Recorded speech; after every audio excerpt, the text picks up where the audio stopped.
Olá pessoal, tudo bem? Sejam bem-vindos ao Flau Podcast. Hoje, novamente, um programa especial. Sabe por que especial? Nós temos um convidado ilustre e uma participante também.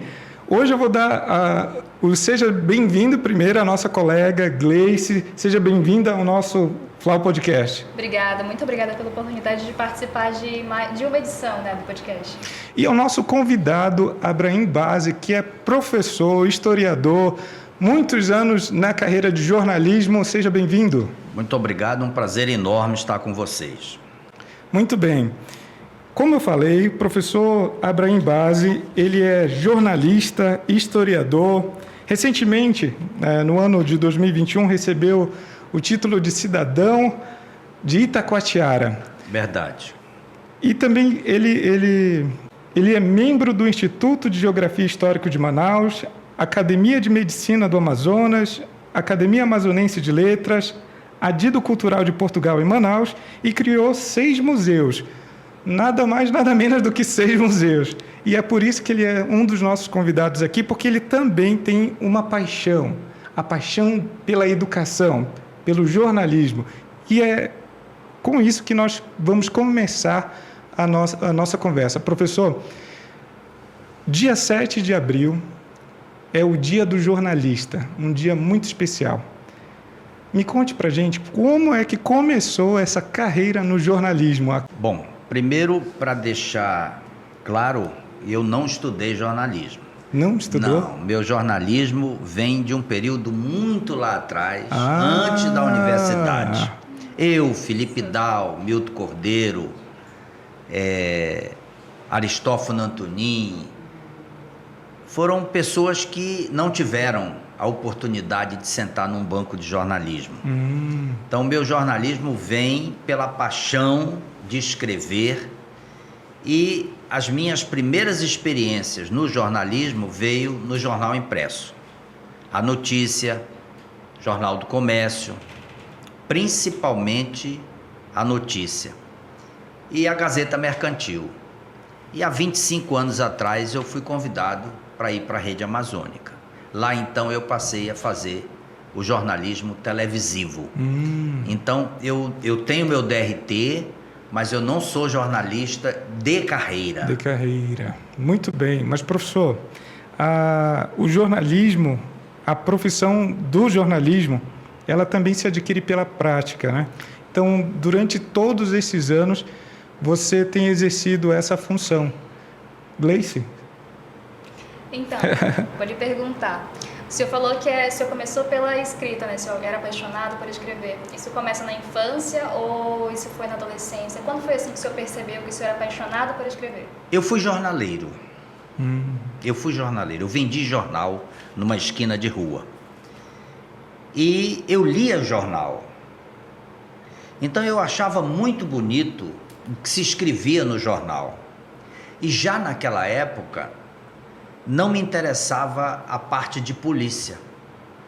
Me interessava a parte de economia, de cidade. E isso foi me levando para o jornalismo gradativamente. Mas eu era perseguido por uma sombra chamada história. E sempre gostei de história. Foi uma matéria que eu dominei durante todo o meu período escolar. Induzido pelo cidadão Felipe Dal, fundador da Rede Amazônica, eu fui estudar história. Nessa oportunidade eu fiquei na dúvida se eu ia para o jornalismo ou se eu ia para a história. Como eu já fazia jornalismo, já tinha meu DRT, eu achei que era melhor fazer história. Fiz história, fiz uma especialização e mais tarde recebi o título de notório saber em história, o que me qualifica como doutor em história. Nossa. Quer dizer, eu também não fiz doutorado. Eu fui escolhido pela universidade para receber o título de doutor. Foi tudo muito natural. Muito natural. Então, o jornalismo, por exemplo, quando eu cheguei na Rede Amazônica, eu fui para lá para fazer história, para recuperar a memória da empresa. E o Felipe Dal dizia: 2 anos depois que eu estava na rede, por que você não vai fazer um programa na televisão? E eu dizia, doutor Felipe, minha experiência vem do jornal impresso. Eu não sei nada de televisão. E ele falou, não, vá fazer, bote um pouquinho de amor nisso e você vai conseguir. Assim nasceu o programa Literatura em Foco, que está há 22 anos no ar. Programa de 30 minutos de entrevista, com autores amazonenses, com autores da Amazônia, porque já viajei toda a Amazônia.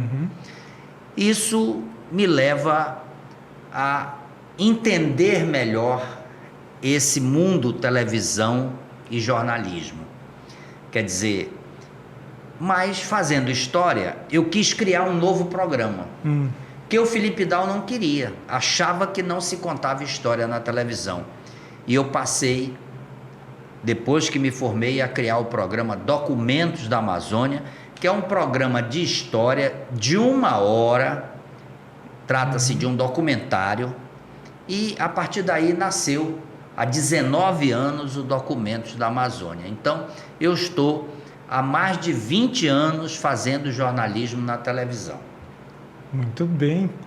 Então, esses 2 programas, Literatura em Foco, há 22 anos, Documento da Amazônia, há 19 anos, eles são programas semanais? São programas semanais, produzidos e dirigidos por mim. E é nisso que a gente, como jornalista, queremos saber. Professor, como é que se faz uma pauta para um documentário, para o Literatura em Foco, por exemplo? Você é autor de 40 livros. Se nós tivéssemos que fazer um documentário sobre a sua carreira, a sua vida, a gente começa onde? Lendo os 40 livros? Não. Primeiro, teria que fazer um levantamento da minha vida pessoal. Então, quando eu vou, por exemplo, fazer um documentário, eu vou procurar as minúcias da vida daquela pessoa de quem eu vou fazer o documentário. Onde estudou, onde nasceu, o que trabalha, qual a formação, quem é a família. Porque o documentário, ele não inicia com aquela figura do homenageado, ele inicia com a família do homenageado. Então, a partir dali, eu faço um roteiro. E esse roteiro, então, eu sigo ao pé da letra. Por exemplo, recentemente eu fiz o documentário do Saul Benchimol. Então eu sentei na frente dele e perguntei, qual foi o grupo escolar que o senhor estudou? Eu estudei no Barão do Rio Branco, no Saldanha Marinho. Quer dizer, eu já tenho 2 referências da infância dele. Quem foram seus pais?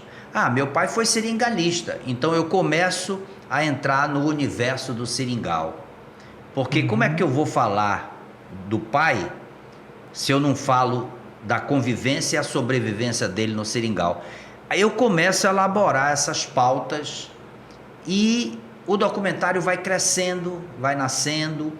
Por exemplo, se você vê o documentário do Felipe Dal, da Rede Amazônica, 35 anos, que está no YouTube, você vai ver que é ele dizendo como criou a Rede Amazônica. Um homem que não tinha dinheiro, que empresta $350 mil no banco, que resolve dar as suas casas dele e dos sócios como garantia, e a partir daí vai trabalhar para montar a televisão. Montando esta televisão, ele aproveita os bons ventos da época e em pouco mais de 3 anos ele estava nos 5 estados da Amazônia. Nossa. Sem dinheiro. Para você fazer uma ideia, quando foi inaugurar a TV Acre, eles não tinham dinheiro para comprar o espaço para montar a TV. Eles alugaram uma casa na residência do arcebispado, que era o lugar mais alto de Rio Branco, e lá implantaram provisoriamente uma antena e lá iniciaram a TV Acre. A história deles é uma história de superação, é uma história de luta. A própria Amazônia já traz todos esses desafios, né, professor? Verdade. Você imagina ampliar a rede em plena floresta amazônica. Não é fácil. Eu falo assim, Gleice, porque requer uma transmissão, né, de via satélite, requer a implantação de antenas. acesso. E até mesmo o acesso à energia, a energia elétrica para funcionar os aparelhos nessas regiões tem muita oscilação. Você vai ver nesse livro um motorzinho de energia a combustível, Sério. pequeno. Nossa. Um ventilador para esfriar os equipamentos. Nossa, Está aqui neste livro. um ventilador. Um ventilador direcionado para os equipamentos, para esfriar os equipamentos. Muito bem, eu costumo falar com nossos ouvintes e o pessoal do YouTube, dê valor àquele ventilador que faz aqui tec na sua casa, né? Dr. Felipe Dal conseguiu manter mais de 40 anos uma TV, começando com um ventilador e um motorzinho de luz. É verdade. Eu acho o seguinte, primeiro, você quando vai fazer jornalismo, você tem que amar a profissão que escolheu. E a universidade te oferece. Hoje eu defendo a formação do jornalista na universidade. Porque na universidade ele vai realmente aprender a fazer jornalismo. Então, você tem 2 períodos para estudar, o primeiro e o segundo. Se chegou no segundo período, você entendeu que aquilo não é a tua praia, a universidade te oferece a oportunidade de trocar de curso. Então, essa é a grande deixa para o profissional. Se você ama realmente o jornalismo, é isso que você quer ser, siga em frente e seja feliz. Professor, você começou então falando agora sobre família, né? A gente sempre gosta de trazer essa pauta família. Você é nosso entrevistado e vasculhando os sites, a gente vê pouca notícia sobre a sua família. Me conta, como é a sua família? Eu, na verdade, tenho 5 filhos. 5 filhos. Eu fui casado pela vez primeira e me separei e tenho um segundo casamento. Eu tenho um filho, professor universitário, Abraim Júnior, que dá aula na universidade e que, de certa forma, é o único que se aproxima. Mas eu tenho um outro filho que é jornalista também. Na verdade, atua onde? Aqui no Amazonas ou fora? Atua no Amazonas. O jornalista já não está mais na televisão. Ele agora é funcionário público.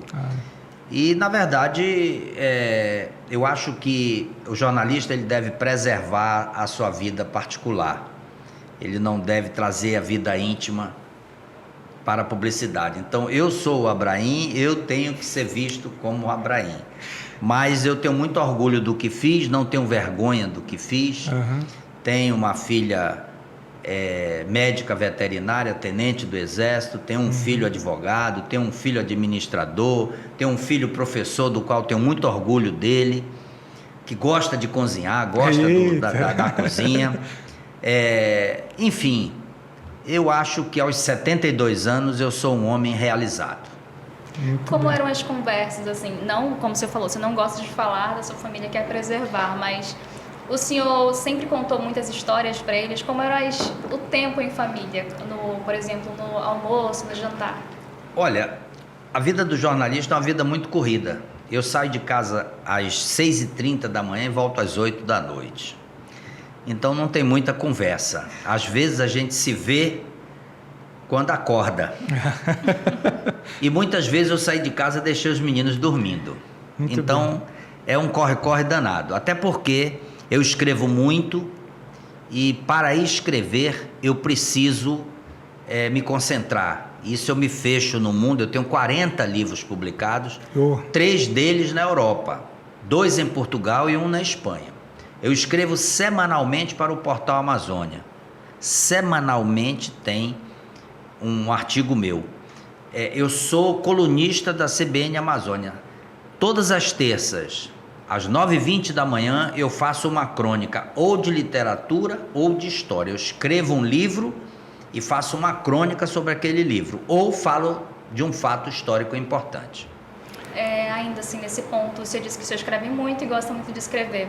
O senhor tem aquele momento de descanso ou realmente para o senhor escrever já é um descanso, o senhor já se sente bem com aquilo? Quando eu estou descansando, eu estou escrevendo. Ótimo. Então nós não podemos dizer que, tipo, como se diz, né, os andagios por aí, em casa de ferreiro, espeto de pau. lá na sua casa, você mantém a sua escrivaninha bem atualizada com seu Eu ainda laptop. escrevo à mão. Ainda escreve à mão? Como é possível em 2022 alguém escrever à mão? Eu escrevo à mão e mando digitar os meus textos. Sua caligrafia é igual à minha? Minha caligrafia é horrível. Aliás, eu escrevo à mão, inclusive os meus livros. Aham. Os meus livros eu escrevo à mão. Isso me faz recordar o grande escritor português Ferreira de Castro, da qual eu sou o único brasileiro que biografei a vida dele. Ele já foi biografado em 50 países. Nossa, então é um homem muito importante. Já foi feito 2 filmes sobre a vida dele. Ferreira de Castro é o homem que mostra a Amazônia para a Europa no século XX, com seu livro A Selva, que é muito lido no curso de letras. Muito bem. Professor... Ainda sobre a caligrafia, dizem que as pessoas que escrevem muito, pensam muito rápido e acabam escrevendo mal. Por exemplo, a letra sai feia. É possível que a minha letra seja horrível. Gleice. Obrigado, Gleice. Obrigado. Obrigado. Eu vou mostrar aqui, ela está me elogiando. Obrigado. A minha letra também é péssima, eu gosto de escrever. Aí já é outra conversa. Desculpa. É verdade. Olha, e eu fiz muita caligrafia, viu? Fiz muita caligrafia. Professor, Mas se eu contar a minha vida... Vamos lá. Se eu disser para vocês o que eu fiz na vida, eu fiz de tudo um pouco. Eu vendi jornal, eu fui carroceiro, puxei tábua na porta de uma serraria, eu alugava uma carroça e ia para a serraria fazer carretos. Eu fui camelô na Marquês de Santa Cruz, eu fui auxiliar de sapateiro, eu fui taxista. 1968 eu tinha meu táxi. Então eu fiz de tudo um pouco, porque você nasce de uma família pobre, só tem 2 razões para crescer na vida: estudar e trabalhar.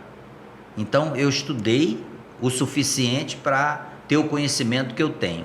Agora eu leio um livro por semana, eu gosto de ler. Vamos lá, professor. Foi bom conhecer essa dinâmica de trabalho, né, que hoje em dia a gente vê, por exemplo, naquela época não tinha o coisa da criança e adolescente, né? Não. Não tinha. Então, se começava uma vida profissional muito cedo. Se eu não me engano, o doutor Felipe também foi taxista, né? Não, o doutor Felipe, ele muito cedo estuda Direito. Direito. Se forma na faculdade de Direito, e aos 19 anos, ainda estudante, né, ele vai trabalhar como jornalista no O Jornal. E é ele quem convida o Milton Cordeiro para trabalhar no jornal. Porque o Milton Cordeiro trabalhava no Diário da Tarde. E lá eles fizeram uma amizade muito grande, se tornaram compadres, e os dois levaram a vida inteira como jornalistas. O Felipe, inclusive, e o Milton nunca sentaram num banco de escola de jornalismo, quer dizer, e se tornaram grandes nomes. A Rede Amazônica, até uns 10, 12 anos atrás, ela tinha um momento onde as crônicas de sábado, meio-dia, eram escritas ou pelo Milton ou pelo Felipe. Tinha um pequeno editorial deles. Nossa, isso é muito importante a gente saber, porque muitas das vezes, hoje em dia, a gente nem entra em contato mais com o dono da empresa, né, de jornalismo. A gente é contratado, passa pelo RH, tem o nosso coordenador de jornalismo, tem o supervisor e pronto. Eu, inclusive, tenho um fato histórico inédito na América Latina. Quando eu fui contratado na Rede Amazônica, eu fui contratado como escritor. Cheguei no RH e o rapaz disse: olha, o doutor Felipe está mandando eu lhe contratar aqui por uma função que não existe na TV. Está mandando eu lhe contratar como escritor/pesquisador. E eu falei: olha, se ele mandou, ele está me botando na história da América Latina. E dessa forma, se você olhar minha carteira de trabalho, está escrito função escritor/pesquisador. Isso para um cargo de TV, então ele inaugurou essa função. Ele inaugurou essa função, exatamente. Hoje em dia, professor, como é que a gente faz isso numa TV? Ser um historiador? Tem que ser jornalista? Tem que ser... Não, basta ele ser formado em história. Né? Eu já vinha agregando o jornalismo com a história, né? E engraçado, eu não era formado em história. Quer dizer, eu me formei em história depois que fui para a Rede Amazônica. É interessante. Então, alguém, né, o doutor Felipe Dal, ele notou esse seu talento para escrever, principalmente para contar história, né? E nos bastidores, você estava me falando que também já teve esse olho clínico em determinados profissionais que passaram pela sua tutoria na Fundação Rede Amazônica. Quais dos profissionais assim que você bateu o olho e disse, não, esse aqui tem um potencial? Eu tive um momento muito especial da minha vida. Eu fui convidado para lecionar História da Comunicação e Produção na Fundação Rede Amazônica. E eu achava que aquela prova escrita, ela não avaliava realmente o profissional, que aquilo era apenas uma exigência para ele passar, para ele ser aprovado. Então eu dava uma aula prática. Eu ensinava como ele deveria se comportar diante de uma matéria, fazendo, por exemplo, uma produção, fazendo um documentário. E eu tenho orgulho de ver, por exemplo, uma Luana Borba, que foi minha aluna. Eu tenho orgulho de ver a Edilene Mafra, que foi coordenadora do curso de jornalismo na Uninorte. Eita! Conheço as duas. O Amaral Augusto, a Roberta Bindá, esposa do Amaral. Então, eu dizia que é uma centena de profissionais que eu tive a oportunidade de plantar um pouco da semente daquilo que eu conheço. Porque a essência do professor não é ter medo do aluno, é fazer o aluno ser igual a ele. Na hora que aquele aluno é tão competente quanto o professor deve ter orgulho dele. E a Luana foi este exemplo. Interessante, na Fundação existia o curso de produção, locução e apresentação e cinegrafista. A Luana não fez locução, fez produção. Nossa. Ela era produtora. E eu dizia para ela, no dia que colocarem o microfone na sua frente, você jamais perderá esse microfone. E foi exatamente o que aconteceu. Então, a Luana é um exemplo disso. O Rui, que é um excelente cinegrafista. Eu tenho um rapaz que trabalhou na Fundação Rede Amazônica, que era dos serviços gerais. Lavava banheiro, servia café, passava pano, e é um dos melhores cinegrafistas que eu conheço hoje na Rede Amazônica, o Valdejane. Quer dizer, que legal. Enfim, tem uma série de profissionais que eu ajudei a crescer. O jornalismo não é simplesmente uma caderneta e uma caneta. O jornalismo é a essência de que você deve realmente amar aquilo que vai fazer. E não tenha medo de ser jornalista. Seja uma grande jornalista e você vai conseguir. O professor está olhando muito para você, então eu já vi que ele notou uma grande jornalista aqui do meu lado. Que sonho. Só o seguinte, dá teu autógrafo logo, porque depois vai ficar caro. Não, eu acho engraçado que as universidades, são poucas as universidades que dá possibilidade ao aluno apresentar alguma coisa, por exemplo, para o YouTube. Sim. Eu acho que isso é fundamental. Você vê naquele aluno a capacidade de produzir alguma coisa e dar a oportunidade a ele. A Fundação Rede Amazônica tinha uma emissora de televisão interna, tinha uma emissora de rádio interna. Então os alunos produziam e você passava no corredor, estava ouvindo o que a rádio estava falando, você entrava na sala, estava vendo no vídeo a televisão, tudo dentro de sala de aula. A Fundação Rede Amazônica chegou a ter fonoaudióloga. Então, nós tínhamos fila de 400 pessoas para fazer prova de seleção para 80 vagas. Então, a Fundação era realmente uma referência, foi a grande referência de formar produtores. E a exigência não era ser jornalista, era ter o 2º grau.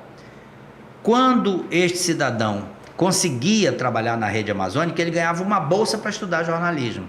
É o caso da Luana. Olha que legal. A Luana estudou com uma bolsa dada pela Rede Amazônica. Quer dizer, e a partir daí, o Amazonsat era a grande emissora que permitia eles trabalharem. Muito bem, olha, que interessante. Ponto da prática, falou que precisa muito de prática e que o papel não é só o que mostra que você é jornalista. A gente pensa muito como estudante, né? Já como nós somos estudantes, a gente pensa assim que durante a pandemia, mas é uma coisa inevitável, né? A gente não podia mudar a pandemia ou fugir dela, que os alunos sentiram muito essa falta de prática. A gente estava ali tendo conteúdo, estudando, mesmo que distante, mas não tinha aquela prática, e essa prática fez muita falta depois. Eu fiquei muito orgulhoso quando fui convidado para cá, em saber que vocês trabalham como podcast, sim, que vocês têm essa oportunidade. E não é toda a faculdade que faz isso. Isso é uma forma de permitir que aquele talento se destaque, entendeu? Obrigado, então é fundamental isso, é fundamental. O jornalismo não é aquela prova que você faz, é na hora que você está na frente do computador e tem que criar a pauta, sim, e tem que produzir a pauta, e é uma diferença muito grande entre aquela teoria que a faculdade dá e a prática, seja no caderno de cidade, num jornal impresso, seja no caderno de polícia, no jornal impresso. Inclusive a gente tem um jargão que diz que quando o cara vai saindo de uma pauta para outra, ele já está no final de carreira, né? Nossa! Professor, vamos dar uma pausa nessas instruções de jornalismo. Já falamos sobre família, já falamos sobre muita coisa referente à carreira de jornalista. Vamos falar sobre algumas construções que você trouxe para o Amazonas que, assim, Abraim chega, Abraim vai, mas o Abraim sempre vai permanecer na história do Amazonas, que é a construção de museus. O museu é a casinha da história daquele lugar, né? Você, entre a minha pesquisa aqui, você ajudou a construir o Museu da Ubra, do IBEU, da Beneficente, da Luso, do Rio Negro Clube e da Rede Amazônica. Como é feito uma construção de um museu? Bom, o museu, quando eu fui convidado para fazer o Museu da Beneficente, eu convidei o presidente na época, que era quem estava me levando para lá, para fazer um passeio comigo por dentro do hospital. Uhum. E eu disse a ele que eu queria conhecer o porão do hospital. E ele estranhou, mas o porão do hospital? Eu digo, o porão, o arquivo morto, uhum, onde tem as coisas que não tem mais uso. E aí ele me atendeu e ao chegar no porão, eu encontrei coisas valiosíssimas para a história. Por exemplo, a primeira cama usada no hospital em 1873. O primeiro berço. A pedra fundamental de 16 de agosto de 1874, dentro da pedra, uma pedra enorme, pesada, um buraco quadrado, depositado nela moedas de ouro, prata e bronze, moedas portuguesas da época. Estamos falando aí de 1873. E eu comecei a ver aquilo e digo, mas por que esses objetos estão abandonados? E aí, por exemplo, a pia batismal, uma pia em porcelana inglesa, fotos, documentos, manuscritos. E a minha primeira proposta, então, foi montar o hospital. E nesse período eu estava desempregado, eu estava fora do mercado de trabalho. Então eu ia para lá todos os dias e comecei a organizar o museu. Depois nasceu o Museu do Luso, da mesma forma. Havia os objetos que estavam encostados. E eu tenho a visão, a perspicácia de botar o olho naquele objeto e ver que aquele objeto tem valor e tem história. Então, a partir daí nasce o museu. E aí você vai, chama um carpinteiro, um marceneiro, começa a desenhar vitrines. Você começa a fazer. Eu iniciei aqui o Museu do Nacional Futebol Clube, mas com a morte do A. Ferreira Pedras, era ele quem me pagava, eu era contratado por ele. Infelizmente, esse projeto eu tive que abandonar. Então, professor, entre essas obras aí, qual, assim, você diz, não, esse daqui tem muitas relíquias. Qual é o que tem mais relíquias? Todos. Todos? Todos. Agora, se você, por exemplo, me perguntasse um clube que teve uma ação cultural mais importante em Manaus, é o Luso. É o Luso. O Luso teve banda de música, teve escola primária. Não foi só um clube? Não, teve escola primária. E era uma escola que tinha referência. Bom. O Luso teve, além da banda de música, teve teatro. Os portugueses escreviam peças, eu tenho parte dessas peças guardadas. Escreviam peças para se apresentar. As pastorinhas, em dezembro, era uma referência. Eu posso te dizer que no Teatro da Divina Providência, o comendador José Azevedo, fundador da importadora TV Lá, ele contracenou no Teatro Amazonas com Procópio Ferreira, que é a maior referência do Teatro Nacional. Olha que legal. Aqui em Manaus, Mário Lago fez uma novela radiofônica para o Azevedo apresentar na Rádio Baré. Uau! Naquela época... No auge da Rádio Baré. Da né? Rádio Baré. A Rádio Baré é referência nisso. Nós não tínhamos televisão. Então, o rádio era a informação, era a notícia, e era principalmente o radionovela. Então, Mário Lago escreve uma peça para aquele grupo de teatro apresentar. Quer dizer, então, são essas referências do rádio que nós temos. Os rádios traziam cantores de fora para se apresentar em Manaus. Havia uma disputa entre a difusora e a Baré. Os cantores do rádio, eu escrevi um artigo sobre isso, está publicado em um dos meus livros. Os cantores do rádio da época, Cátia Maria, havia um nome enorme de cantores amazonenses que faziam parte eram pagos, era caster da rádio, eram pagos pela rádio só para cantar naquela rádio. Aquela rádio. Como os artistas de TV hoje, né, exatamente. Professor? Porque o rádio, ele tem essa importância, o que a gente chama de momento de ouro do rádio, né? Exatamente. Em que os profissionais estão mais voltados para esse ramo de comunicação. Quando produzir TV era muito caro e mesmo ter um televisor em casa não era muito fácil. Quando surge a televisão no Amazonas, nós não tínhamos profissional de televisão. Então, todos esses profissionais que vieram fazer televisão eram do rádio.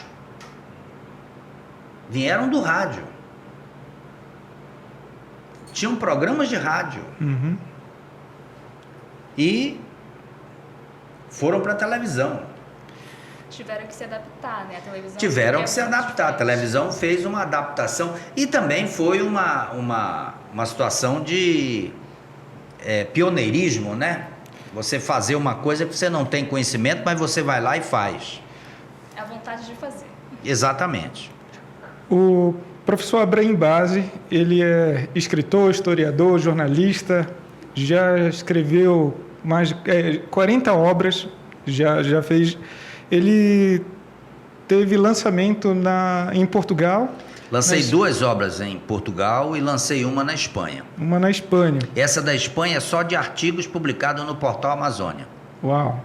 Eu tenho 3 livros de artigos, aliás, 4 livros publicados só de artigos do Portal Amazônia.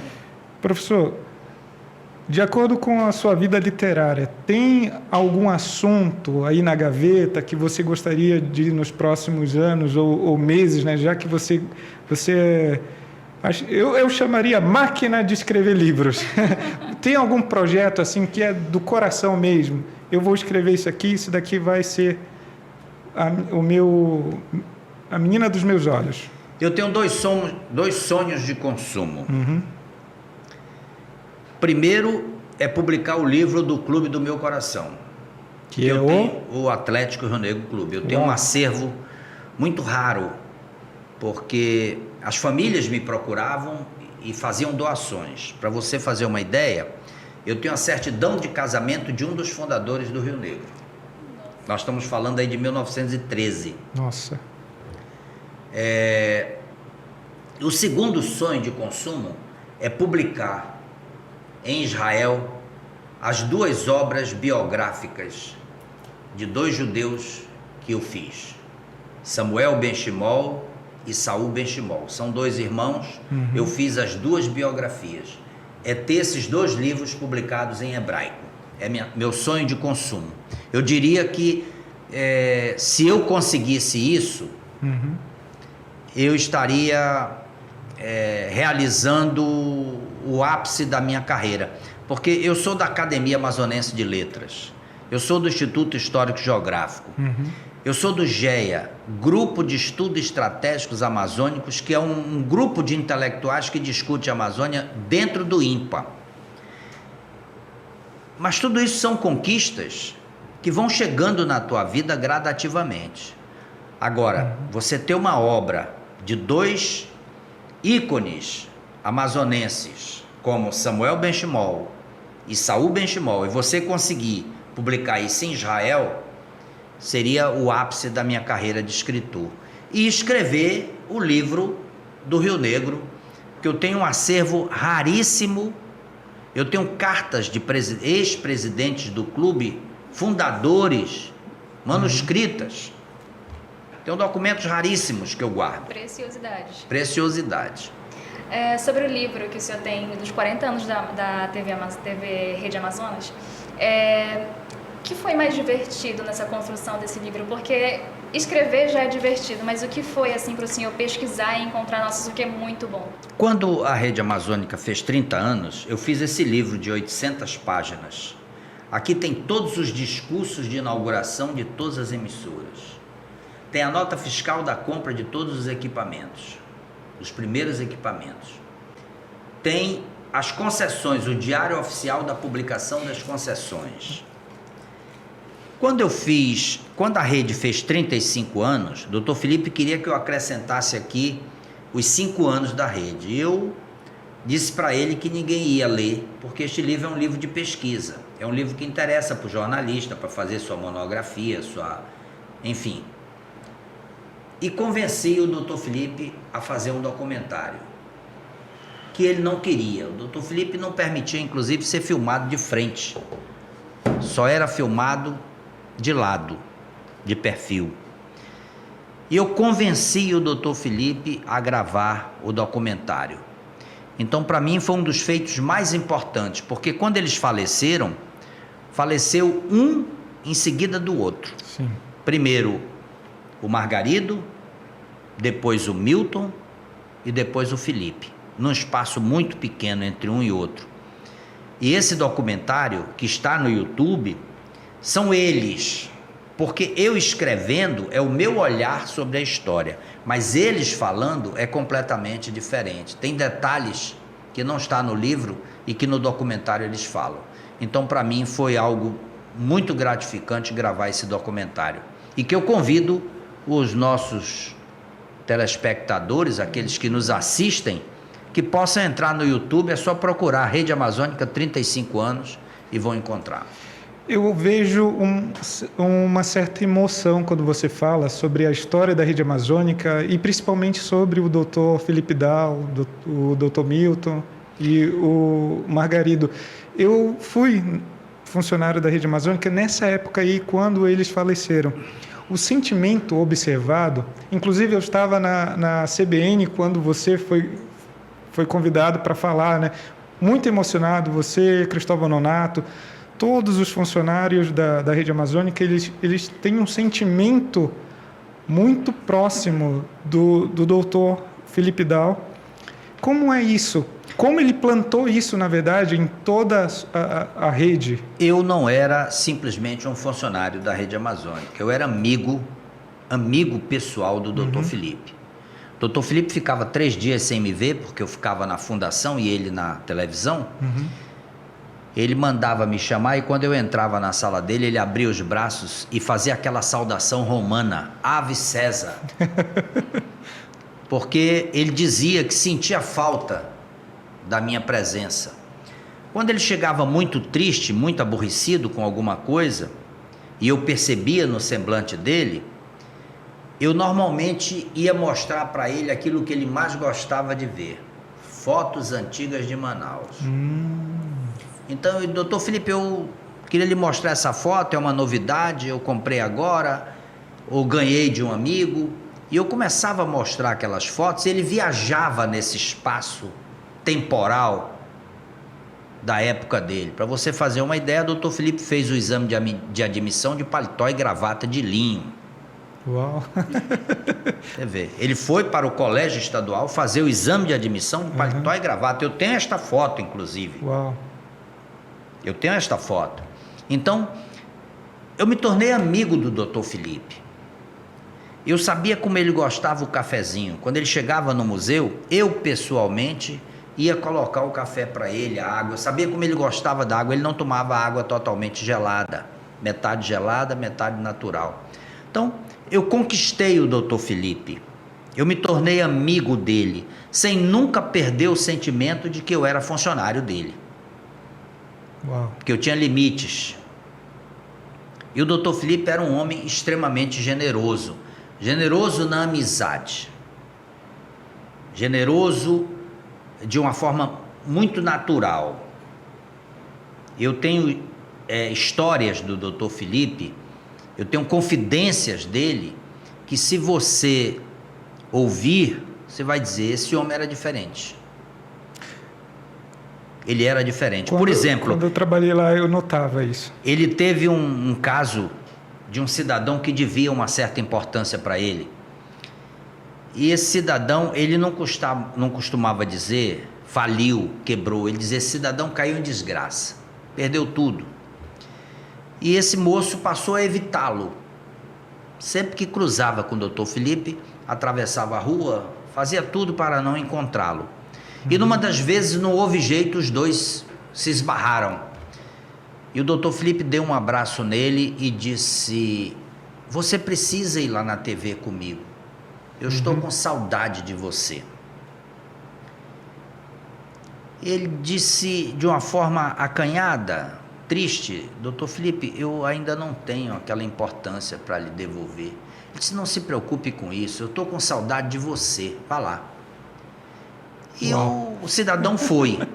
E quando ele chegou, ele recebeu, tomaram aquele cafezinho, ele abriu a gaveta, tirou a nota promissória dele, rasgou, jogou no lixo e disse, isso impedia que você continuasse sendo meu amigo. Uau! Então, ele era um homem desta natureza. E ele me contava essas coisas com muita alegria, com muita satisfação. Nunca dizia o nome do cidadão. Ele contava a história sem dizer o nome, né? Então, o doutor Felipe, juntamente com o Almir Diniz de Carvalho, são os dois jornalistas que vão cobrir a descoberta do petróleo no Amazonas, em Nova Olinda, e vão de barco. Olha o desafio. Petróleo esse que os americanos fecharam, porque naquela época a Petrobras não tinha o know-how que tem hoje, e trouxeram dois técnicos americanos que avaliaram o poço e disseram que não era comercial. E 50 anos depois, a Petrobras veio aqui, descobriu o urucu e o nosso petróleo é bom e tudo mais. Uau. Então, eu tenho as fotos do Felipe, eu tenho um jornal desta época com a matéria dos dois. Quer dizer, o doutor Felipe, naquela época os repórteres, eles eram designados para cobrir determinado espaço. O doutor Felipe fazia política de manhã e à tarde associação comercial. Porque a associação comercial nesse período tinha uma influência muito grande sobre a vida comercial da cidade de Manaus. E à tarde ele estava na associação comercial e de manhã ele estava no Palácio Rio Negro, cobrindo o governador. Professor Abrem, já estamos no final do nosso programa e tem uma coisa interessante que o professor Abraim veio até aqui e a gente quer saber da sua paixão pela educação. Para a gente finalizar o nosso podcast, que virou história, que virou um pouco da vida do doutor Abraim, do professor Abraim. Eu posso chamar de doutor também? Não, pode me chamar de professor de Abraim. Nós seremos brevemente mais colegas. Olha, colega, aproveitando que ele é meu colega, eu vou perguntar, deixa eu passear na sua... É BMW, não? É Mercedes? A hora que você quiser. Ó, tá gravado. Professor, sua paixão pela educação, principalmente por fazer nomes, revelar nomes como Luana Borba, Amaral Augusto, Roberta Bindar. Fala aí pra gente do seu desejo de lecionar na FAMETRA. Eu gostaria muito de partilhar com os alunos dessa importante universidade o pouco que eu conheço. A minha experiência de produzir documentários, de produzir programas e dividir essa semente de conhecimento com os alunos. Nós temos que tratar bem os alunos de jornalismo, aliás, temos que tratar bem todos os alunos, indistintamente, mas especialmente esses que estudam jornalismo, nós temos que acreditar que a independência política, econômica, depende dos futuros jornalistas. Os jornais da época eram independentes, não tinham partidos políticos. Quando tinham que fazer a crítica, faziam. Quando tinham que elogiar, elogiavam.